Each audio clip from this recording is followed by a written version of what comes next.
જમ્મુ કાશ્મીરના પહેલગામમાં આતંકી હુમલા બાદ ભારત અને પાકિસ્તાન વચ્ચે સર્જાયેલી યુદ્ધની સ્થિતિ વચ્ચે અફવાઓથી બચો અને સુરક્ષિત રહો સાથે પોલીસ હવે દરેક ગ્રુપમાં અફવા ફેલાવનાર પર નજર રાખી રહી છે, જેને લઈ અફવા ફેલાવનારને સજા થશે, જેથી સાવધાન રહેવા જણાવાયું છે। ભારત પાકિસ્તાન વચ્ચે વધતા તણાવ વચ્ચે ઓપરેશન સિંદૂર બાદ રાજ્યના તમામ જિલ્લાઓમાં સુરક્ષા અને સાવચેતીના પગલાં ઝડપી લેવાઈ રહ્યા છે। અમદાવાદ અને સુરતના પ્રભારી સચિવ રાજીવ ટોપનોએ કલેક્ટર કચેરી ખાતે બેઠક કરી જિલ્લા વહીવટી તંત્રની કામગીરીની સમીક્ષા કરી હતી। તેમણે અફવાઓથી દૂર રહેવા, સોશિયલ મીડિયામાં ભ્રામક પોસ્ટ ન કરવા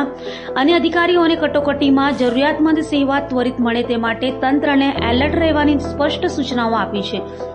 વર્તમાન સ્થિતિને ધ્યાને લઈ છેવાડાના નાગરિક સુધી વહીવટી તંત્ર દ્વારા મજબૂત સંપર્ક સ્થાપિત કરવા અને જનતાને પ્રશાસન સાથે સાંકળવા જણાવ્યું હતું, જેથી આપત્તિની સ્થિતિમાં સાચી અને સચોટ જાણકારી લોકોને આપી શકાય, તેમજ જિલ્લાના નાગરિકોને કોઈપણ પ્રકારની અફવાઓથી દૂર રહેવા તેમજ લોકોને ગેરમાર્ગે દોરે એવી પોસ્ટ સોશિયલ મીડિયામાં ન કરવા ભારપૂર્વક અનુરોધ કર્યો હતો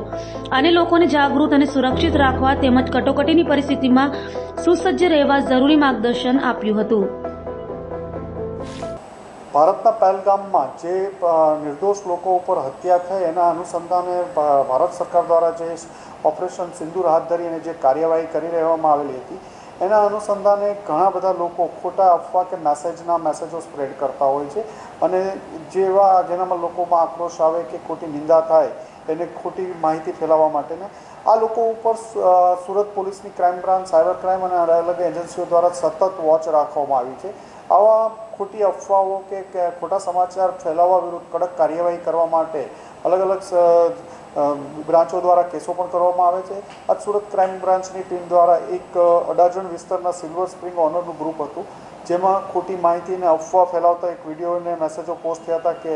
અમદાવાદ, વડોદરા, રાજકોટ, મોરબી, સુરત આવેલી ફેક્ટરીઓમાં 7 વાગે તમામ કર્મચારીઓને છૂટા મૂકી દેવાના છે, જો નહીં આવે તો એમના વિરુદ્ધ કાયદેસર કાર્યવાહી કરવામાં આવશે અને આ મેસેજને વધુ સ્પ્રેડ કરવા માટે અપીલ કરી હતી। તો આ અનુસંધાને એક માણસ છે જીતેન્દ્રસિંહ મહેકસિંહ તોમર, એને લાવી એની પૂછપરછ ચાલી રહી છે અને આ અનુસંધાને જે પોસ્ટ જ્યાંથી વાયરલ થઈ હતી, જેણે બનાવી હતી, ત્યાંથી લઈ અને સ્પ્રેડ કરવાવાળા તમામ વિરુદ્ધ કાર્યવાહી કરવામાં આવી રહી છે અને સોશિયલ મીડિયા ઉપર સતત વોચ રાખવામાં આવી છે। કોઈ પણ ખોટા સમાચાર ફેલાવવા નહીં કે લોકોમાં ગભરાટ થાય એવું કરવું નહીં। જે સરકાર એડમિનિસ્ટ્રેશન દ્વારા જે માહિતી આપવામાં આવે એ જ આગળ ફેલાવી અને ખોટા મેસેજો કે ખોટી અફવાઓથી લોકોને દૂર રહેવા માટે એક અપીલ પણ કરીએ છીએ।